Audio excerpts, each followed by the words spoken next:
এই জানিস তো এক্সামে এবার আমি 90 পেয়েছি আউট অফ 100। তুই 90 পেয়েছিস, কিন্তু আমি তো 40 পেয়েছি আউট অফ 100। কি করে পেলি?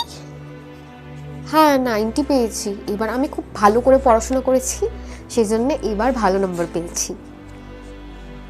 দেখা তোর পেপারটা দেখা। নিশ্চয়ই ম্যাম তোকে বেশি নাম্বার দিয়ে ফেলেছে ভুল করে।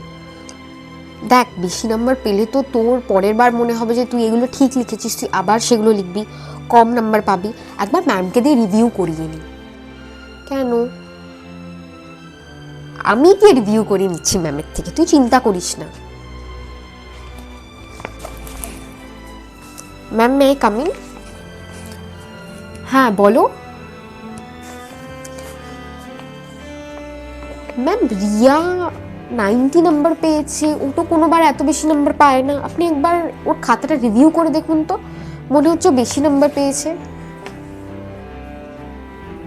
দিশা দেখো, রিয়া খুব ভালো আনসার লিখেছে, ওই জন্য ওকে 90 মার্কস দিয়েছি। তোমার আনসার পেপার দেখেছো তুমি?